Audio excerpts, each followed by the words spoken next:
इस कार्यक्रम के प्रसारण पुण्यार्जक हैं श्री राजेंद्र प्रसाद जैन, श्रीमती ममता जैन, श्री प्रशांत जैन, श्रीमती दिव्या जैन, पारस जैन, श्री भरत जैन, श्रीमती सौम्या जैन एवं समस्त परिवार मुंबई।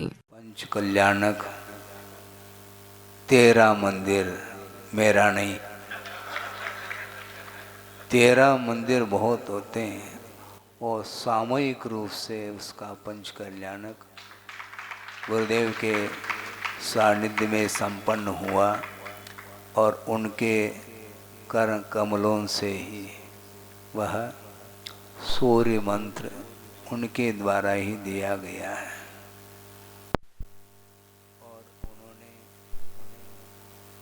सन 2015 में मुझे भी आशीर्वाद दिया था कि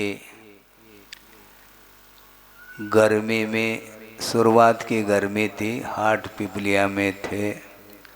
उसके बाद उन्होंने कहा इंदौर प्रवेश करना, किंतु सर्वप्रथम समो शरण में प्रवेश करने के लिए उन्होंने कहा था।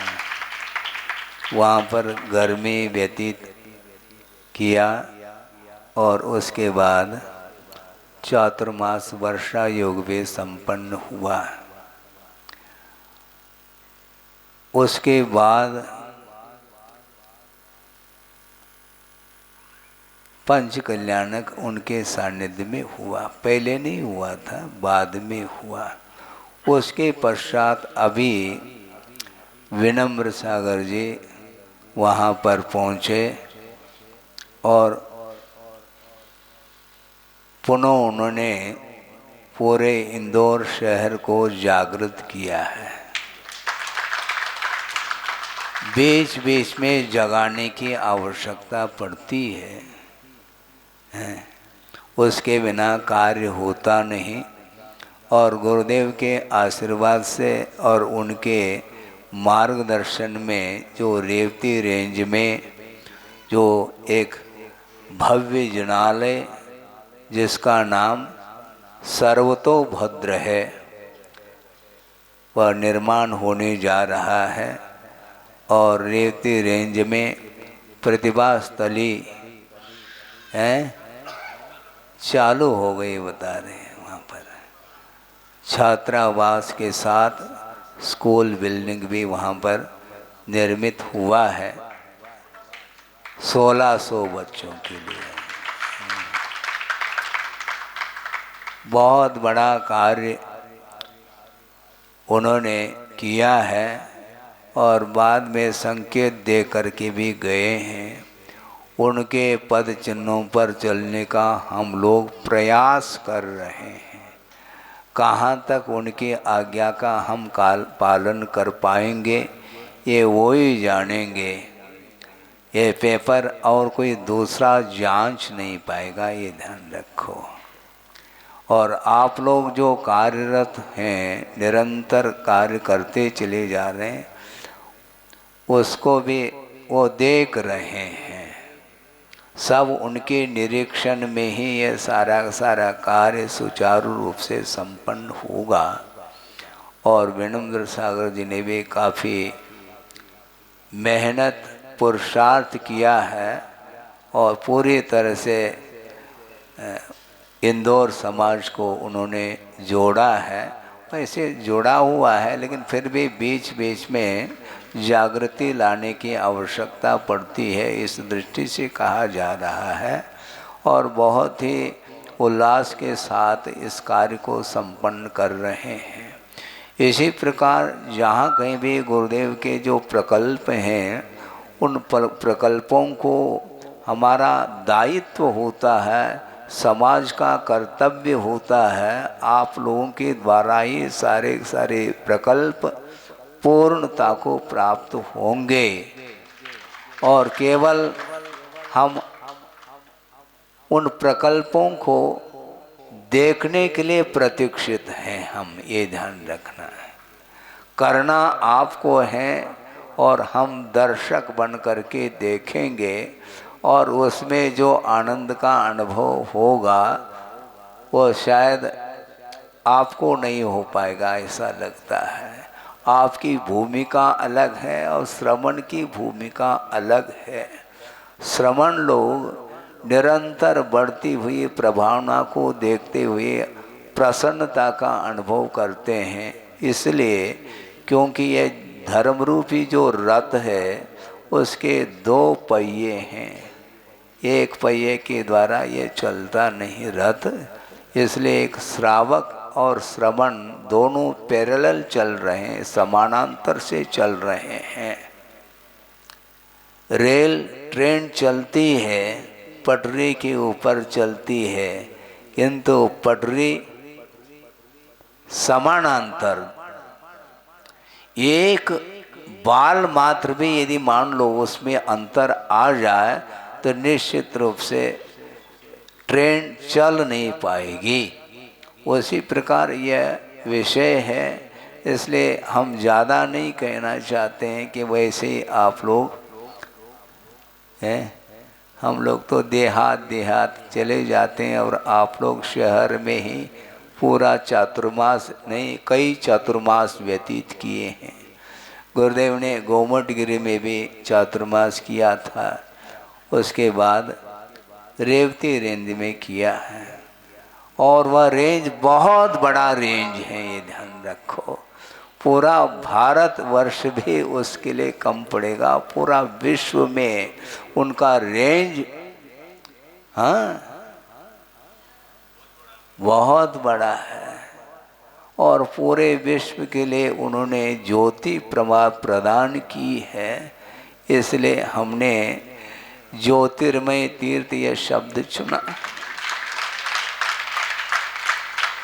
उन्होंने ज्योति प्रदान की है, और यह ज्योति केवल ज्ञान के किरण को उद्घाटित करने के लिए समर्थ है। इसलिए हमें बहुत आनंद का अनुभव होता है। हालांकि हम और आपके बीच में गुरुदेव रहे नहीं, जब कभी भी स्मरण का विषय बनता है तो अपने आप में कंठ अवरुद्ध जैसा हो जाता है, इसलिए क्योंकि उन्होंने जो दिया है अब देने वाले कोई रहे नहीं, किंतु उनका ये कहना है कि भगवान ने दिया है, उसी प्रकार उनके पद चिन्हों पर चलते हुए अपने आप को उस ऊंचाई तक पहुंचाना है जहां तक वो पहुंच गए हैं। वहां तक पहुंचना है सबको।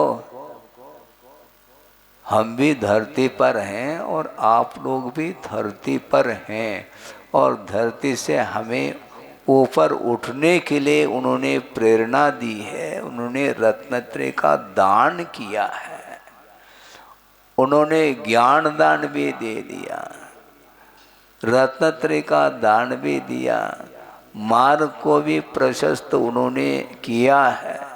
और कौन कितना अपने पवित्र भावना के साथ चल पाता है उसके स्वयं की एक सामर्थ्य के ऊपर निर्धारित है।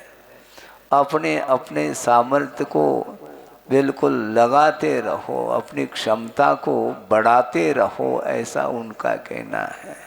क्षमता को बढ़ाना चाहिए, शक्ति भीतर छिपी हुई है, उसको उद्घाटित करने के लिए निरंतर जो है प्रभु की और गुरु की आराधना के माध्यम से हम अपने आप को उठा सकते हैं, वेट नहीं है। इसलिए उस आत्म तत्व को हम प्राप्त करना चाहते हैं तो हल्का होना चाहिए। सब लोग भारी होना चाह रहे हैं, भारी नहीं है,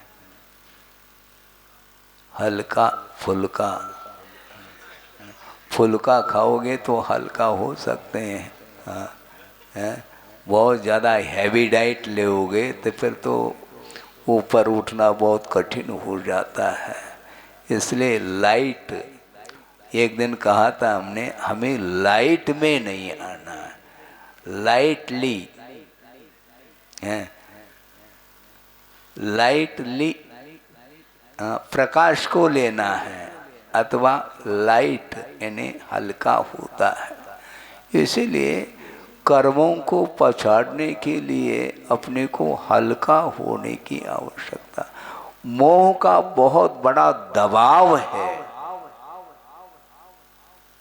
अनंत शक्ति को उसने दबा दिया है और हम दबते चले जा रहे हैं, पता नहीं और कितने दबते चले जाएंगे।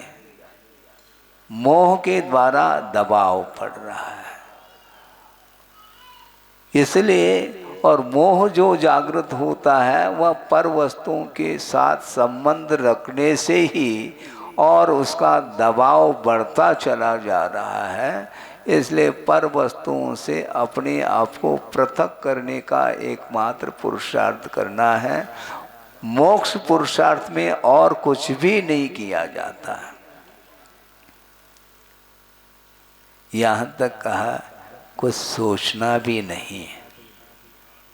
महाराज खाली हो जाएंगे, फिर अपन वापिस भरने की बात कर रहे हो। खाली करने की बात करो ना, आत्मा में रहने की बात करना चाहते हैं आचार्य। अपम में रहो, आत्मा को आत्मा में ही रत होना चाहिए, अन्यत्र नहीं। और हमेशा हमारी दृष्टि, हमारा उपयोग, हमारा मन अपने आप में टिक नहीं पाता है, अन्यत्र ही चला जाता है।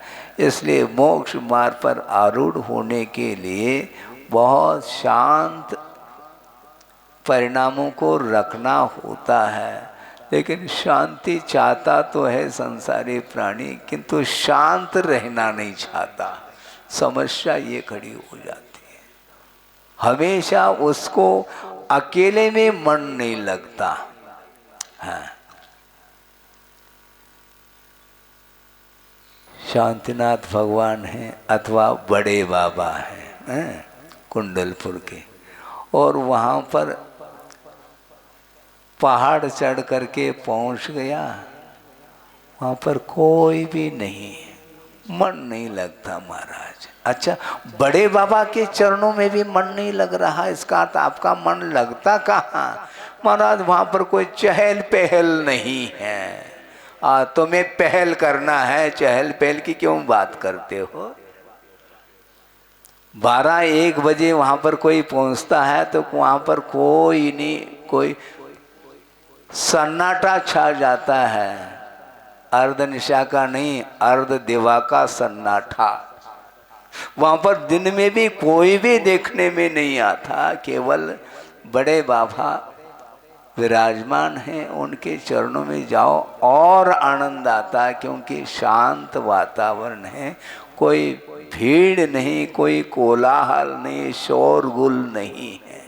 तो ऐसे स्थान को चुनते हैं श्रमण लोग, और उनका आदर भाव और व्यक्त हो जाता है। इच्छति एकांत संवासम निर्जने जनितादर। जहाँ पर निर्जन स्थान है, कोई लोग नहीं, वहाँ पर उनका आदर भाव प्रकट हो जाता है। एक दूसरे के साथ संबंध रखते रखते रखते अनंत काल व्यतीत हुआ है, और एक दूसरे के परिचय को देने में वह लगा हुआ है। आत्मा का कोई भी परिचय नहीं है। क्या परिचय है मुझे बताओ? एड्रेस? न आत्मा का कोई एड्रेस है, न ड्रेस है।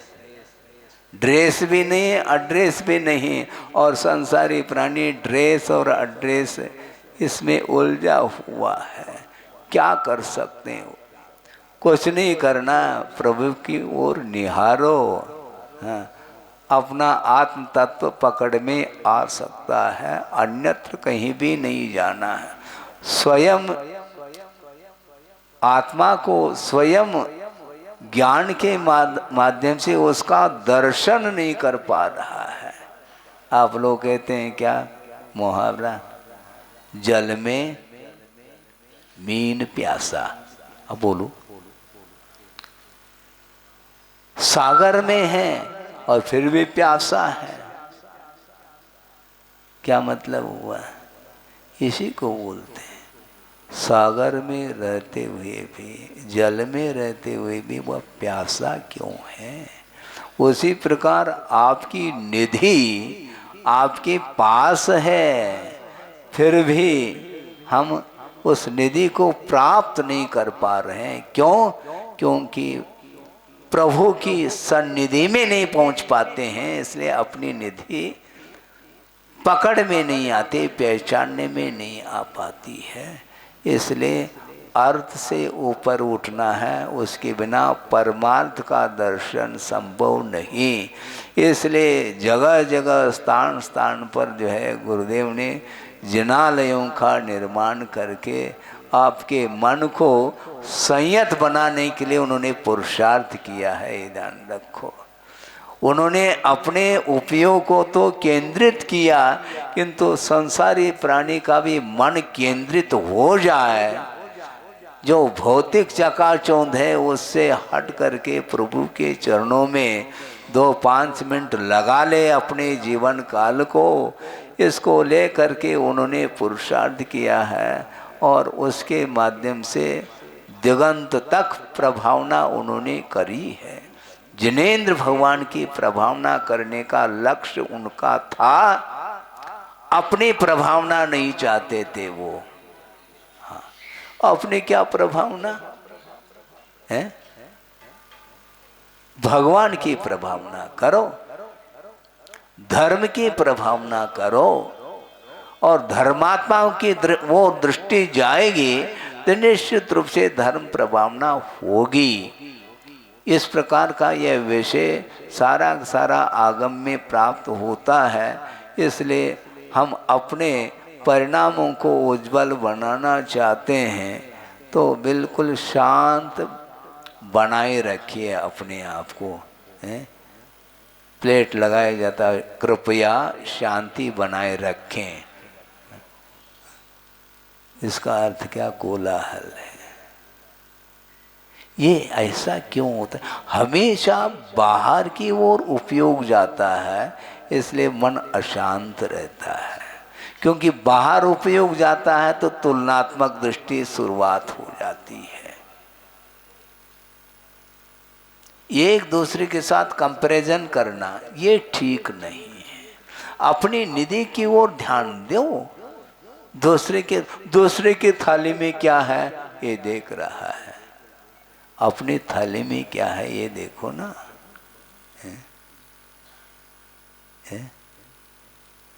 क्या है? हाँ, अपना नहीं दिखता। इंद्र को भी जो आनंद आ रहा है ये ध्यान रखो, क्योंकि सारे इंद्र हो तो फिर आनंद नहीं आएगा। सारे अध्यक्ष हो तो फिर क्या?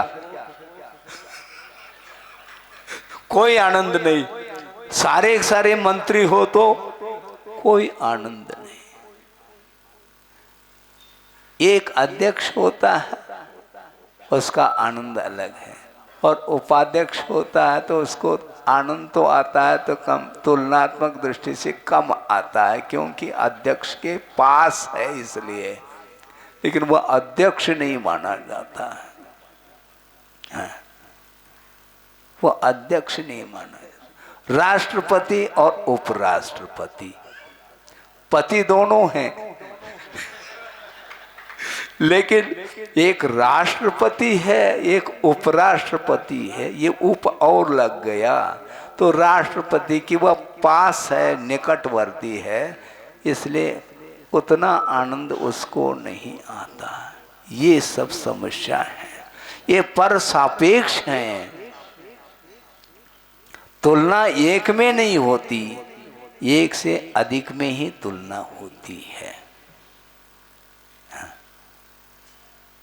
गुड इन्हें अच्छा, बेटर इन्हें और बेस्ट इन्हें सुपर क्वालिटी है, और पहुंच गया है। यही होता है। जो अपने पास है उसमें उसको आनंद नहीं आ रहा है, बल्कि दूसरे को ज़्यादा आनंद आ रहा है, इसलिए वह दुख का अनुभव कर रहा है। और जो ज़्यादा जो आनंद आ रहा है वह क्यों आ रहा है? दूसरे के पास उतने दूसरे के पास उतना नहीं है, इसलिए उसको आनंद आ रहा है, क्योंकि वह सामान्य है और हम विशेष हैं। ये तुलना होती है, बहुत कठिन काम है। कल परसों हमने कहा था, शायद 2-4 दिन पूर्व में, कि केवल ज्ञान की दृष्टि से कोई अंतर नहीं, फिर भी उसमें अंतर हम डाल रहे हैं। ये तीर्थंकर केवली हैं और एक सामान्य केवली है। केवल ज्ञान में अंतर है क्या? बोलो तो। कोई अंतर नहीं। उनको कोई भी फील नहीं हो रहा कि मैं सामान्य केवली हूँ और ये तीर्थंकर केवली हैं, ये वीआईपी हैं और हम सामान्य हैं, ऐसा उनको कोई फील नहीं होता। किंतु हमें फील हो रहा है, समस्या ये खड़ी हो रही है। हाँ, उनको कुछ भी कोई अंतर नहीं पड़ता। वो 500 धनुष रहे या उससे और ऊपर उठ जाए तो उनको कोई अंतर नहीं आने वाला, क्योंकि मोह का अभाव हो चुका है और मोह के कारण ही पीड़ा होती है, तुलना होती है। तीर्थंकर प्रकृति के उदय के कारण वह जो बहिरंग जो वैभव है उनको प्राप्त हुआ है, और तीर्थंकर प्रकृति का जिन्हें उदय नहीं है उनको वह वैभव नहीं मिला। किंतु अनंत चतुष्टय रूप जो अंतरंग लक्ष्मी है उस दृष्टि से समानता है, इसलिए उनको कोई फील नहीं होता है? अपन कितना अंतर डाल रहे हैं। ये सब क्या है? बहिरंग लक्ष्मी यहीं पर बिखर जाएगी, समोषण बिखरेगा, किंतु अनंत चतुष्टय रूप जो वैभव है वह कभी बिखरने वाला नहीं है। वो उसको प्राप्त करना है। इसलिए गुरुदेव का कहना, मैं तीर्थंकर बनूं नहीं बनूं हमें कोई भी चिंता नहीं, समो शरण में एक कोने में स्थान भर हमें मिल जाए तो बस हम पार हो जाएंगे। इसको बोलते हैं लघुता। हम बड़ा बनना चाहते हैं, हाँ? तो बड़ा बनने का सारे बड़े हो गए तो फिर बड़े घर के कौन रह गए? कौन है वो?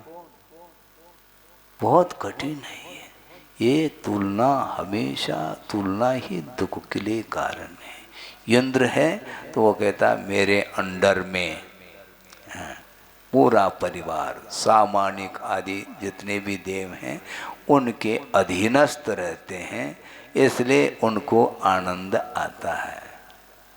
लेकिन ये इंद्र पद जो मिला है वह निदान से नहीं मिला, ये ध्यान रखो। रत्नत्रय की आराधना करने से इंद्र पद मिलता है, हाँ। और वह पुण्यानुबंधी पुण्य है, उसका उपभोग होने के उपरांत भी वह पुण्य समाप्त नहीं होता और दूसरे और अन्य भव में, दूसरे भव में अनेक प्रकार के और बड़े बड़े पद ही उन्हें मिल जाते हैं, क्योंकि मिलने के उपरांत भी उसके प्रति उपेक्षा का भाव आता है, भोगने का भाव नहीं आता। तब वह सामग्री मिलती चली जाती, मिलती चली जाती। असंख्य समो शरण में देव देवांगनाएं हैं, मनुष्य गति के भी जीव वहाँ पर विद्यमान हैं, पशु भी हैं, और उनकी छत्र छाया में सब समानता का अनुभव करते हैं। चक्री भी बैठा है तो वहीं पर बैठा है। कोई अलग व्यवस्था होती हो उनके लिए नहीं है। भले आप लोग उनके लिए बहुमान की दृष्टि से देखो, ये बात अलग है, किंतु वो कहता है मुझे चक्री के रूप में मत देखो, मैं सामान्य सेवक हूँ, प्रभु का मैं उपासक हूँ, इसलिए ज़्यादा यहाँ पर व्यवस्था की आवश्यकता नहीं है। और जब राज सिंहासन पर बैठेगा तो उस समय तो बिल्कुल ठाट बाट के साथ बैठेगा, मुकुट के साथ बैठेगा, जो भी व्यवस्था उनकी रहेगी वह ड्रेस, फुल ड्रेस के साथ रहता है, वो अलग विषय है। तो इसलिए वीतरागी के चरणों में जब जाता है तो वो समय वीतरागता को प्राप्त करने का ही एकमात्र लक्ष्य होना चाहिए, उसके माध्यम से ही शांति मिलेगी।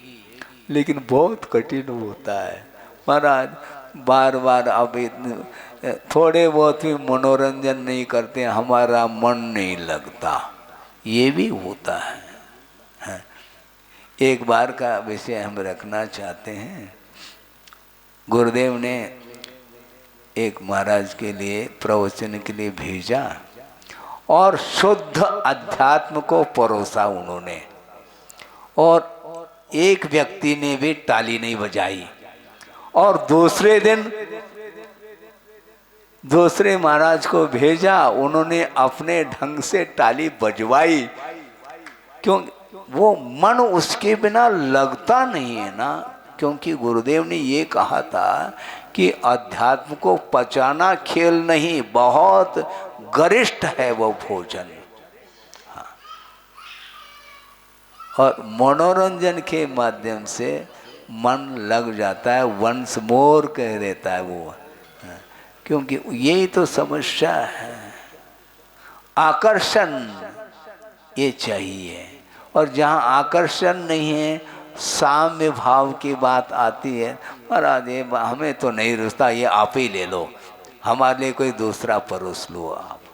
हाँ, हमें तो मीठी चीज़ अच्छी नहीं लगती, हमें तो नमकीन चाने, हमें नमकीन परोसो, ऐसा बोल देता हूँ, तो वो परोसना पड़ता है, क्या बात हो।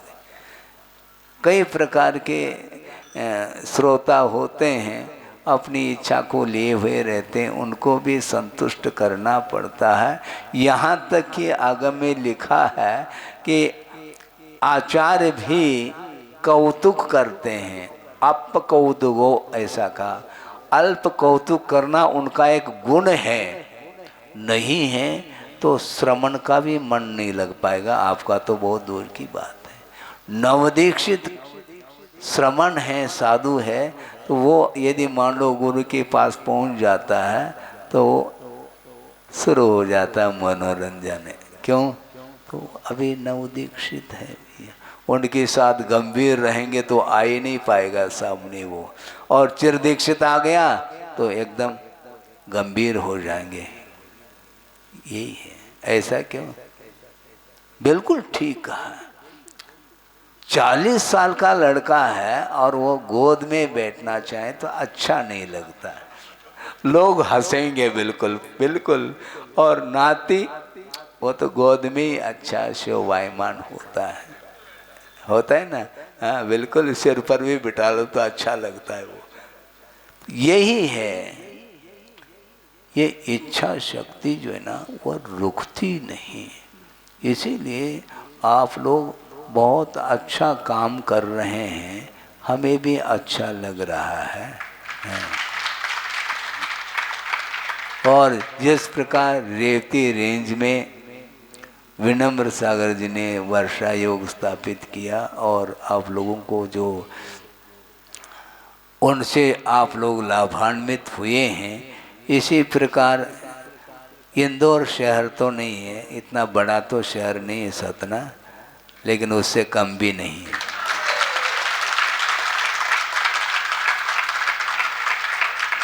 है। नहीं तो ताली बजेगी नहीं फिर। तो हमने सोचा था उससे कम थोड़ी, ऐसा करने से उनको उत्साह बढ़ जाता है। यही तो बढ़ाना है, बहुत थोड़े बहुत भी, ये तो उसको क्या बोलते हैं, हाँ एक्सलेटर है, ये बढ़ाना पड़ता है, उसके बिना वह आनंद नहीं आता है। आवश्यक है, इसलिए आप लोगों के पास वह शक्ति है और गुरुदेव के माध्यम से वह शक्ति निरंतर उद्घाटित हो रही है। आप लोगों के माध्यम से ही प्रभावना होगी, व्यापक रूप से होगी। जहाँ कहीं भी आप रहेंगे तो क्या होगा? वैसे शांतिनाथ भगवान सर्वत्र हैं, लेकिन सतना के शांतिनाथ भगवान कहने से एक अलग ताली और बज जाती है। वैसे बड़े बाबा आदिनाथ भगवान को बोलते हैं, लेकिन कुंडलपुर के कहते ही एक अलग ही उत्साह बढ़ जाता है। ऐसा क्यों होता है? क्यों मत पूछो, ये स्वभाव है, एक श्रद्धा का विषय बन जाता है। ये फोकस हम लोग बनाते हैं।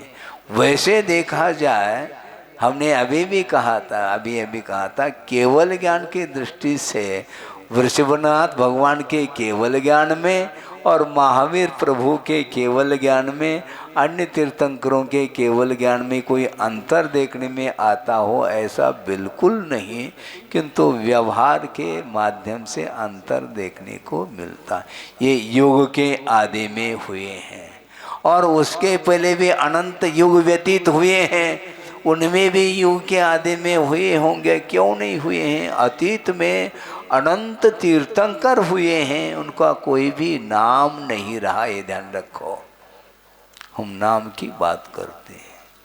तीर्थंकर होने के उपरांत में कितने तीर्थंकरों के नाम याद है आपको? हैं? 24 है। भूत के ओम शांति, भविष्यत के भी ओम शांति, वर्तमान के भी क्रम से बोलो तो फेल हो सकते हैं, लेकिन छोटा बच्चा पास हो जाएगा। हाँ, वह चिन्ह के साथ याद करता है। पहले आदिनाथ बैल का चिन्ह बोलता है, वो आप बोल ही नहीं पाओगे, हम भी नहीं बोल पाएंगे। बिल्कुल पक्की बात है। बच्चों में वह लगन याद रहता है, वो विषय कंठस्थ मुखाग्र करते रहते हैं, फिर बाद में जैसे ही वो बड़े हो जाए फिर सब भूल जाते हैं। वो ऐसा ही होता है, ये भूल भुलैया संसार में सब भूलते ही चले जाते हैं। सब कुछ भूलो, कोई बाधा नहीं, प्रभु को और गुरु को भूलना नहीं चाहिए, क्योंकि प्रभु ने और गुरु ने ही मार्ग दिखाया है। हम कहाँ थे और कहाँ तक ले आए, उंगली पकड़ करके, हैं? इसको बोलते हैं भूलना नहीं चाहिए। नहीं कृतबुपकारम साधवो विस्मरन्ति, किए हुए उपकार को सज्जन लोग कभी भी नहीं भूलते हैं।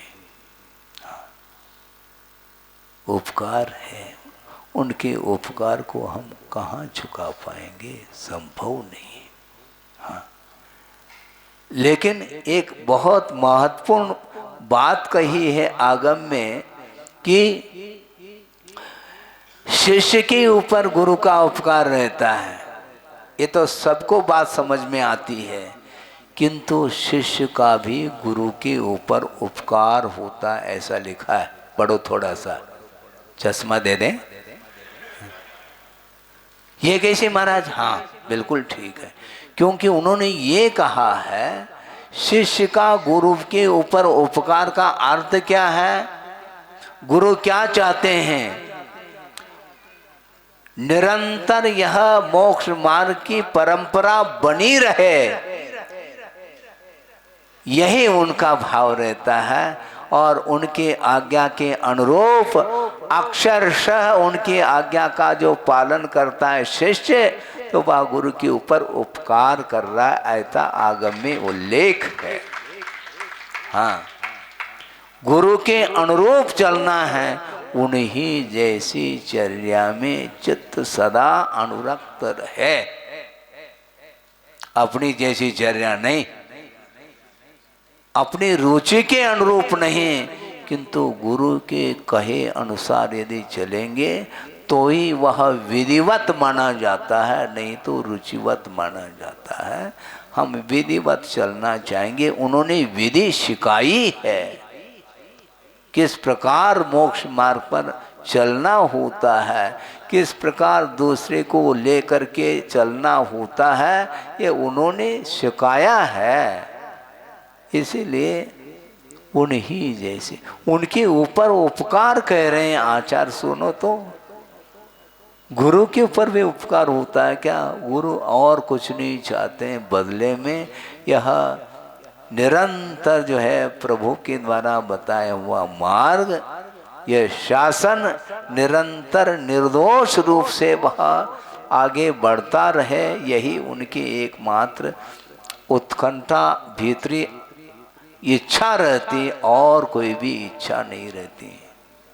वो अपने आप को गुरु मानते ही नहीं। वो हमने उनको गुरु माना है, लेकिन वो कभी भी अपने आप को गुरु और दूसरे को शिष्य के रूप में वो स्वीकार करते ही नहीं। व्यवहार के क्षेत्र में दायित्व के अपेक्षा से, कर्तव्य के दृष्टि से वो कुछ करना चाहते हैं और कराने के लिए संकेत अधिक देते हैं, उनका वह कर्तव्य माना जाता है। इसके अलावा उनके अंदर कोई भी भाव नहीं रहता। एक हाइकू गुरु ने दिया, गुरुदेव ने, कौन सा हाइकू है वो? गुरु ने मुझे नहीं, गुरु ने मुझे गुरु समय दिया लघु बनने। सोचो, विचार करो, क्या कहना चाह रहे हैं आचार्य महाराज? गुरु ने मुझे गुरु समय दिया, ने बहुत समय दिया उन्होंने लघु बनने हैं। गुरु लघु बनना चाह रहे हैं और हम लघु होकर के भी गुरु बनने की बात करते हैं, ठीक नहीं है ये। सुन रहे हैं आप? गुरुदेव क्या कहना चाह रहे हैं और हमारी दृष्टि क्या होनी चाहिए? सोचो तो। वो स्वयं कह रहे हैं, ज्ञान सागर जी महाराज के लिए कह रहे हैं, गुरु ने मुझे गुरु समय दिया लघु बनने, क्योंकि लघु बने बिना कभी भी गुरु बन ही नहीं सकता। तीन लोक पर जाकर के विराजमान होना चाहो तो सबसे लघु बनो, उसके बिना, क्योंकि अभी हमने कहा था मोह का बहुत बड़ा प्रेशर है, दबाव है, और उस दबाव के कारण ही वह आत्म तत्व ऊपर उठ नहीं पा रहा है। अनंत शक्ति की धारक भगवान भी नहीं उठा पाएंगे, ध्यान रखो, क्योंकि हम उठना ही नहीं चाहते। एक और रजाई लेकर के ओढ़ करके सो जाते हैं तो कौन उठाएंगे? प्रतिदिन सुबह होते ही सूर्य उदित होता है, लेकिन लॉकडाउन है, भीतर है, आप बैठे हैं, एयर टाइट है ठंड के दिन में, और बस खिड़की और दरवाजे सब बंद, तो सूर्य क्या करेगा? खटखटाएगा क्या? उठ जाओ, नहीं। इस कार्यक्रम के प्रसारण पुण्यार्चक थे श्री राजेंद्र प्रसाद जैन, श्रीमती ममता जैन, श्री प्रशांत जैन, श्रीमती दिव्या जैन, पारस जैन, श्री भरत जैन, श्रीमती सौम्या जैन एवं समस्त परिवार, मुंबई।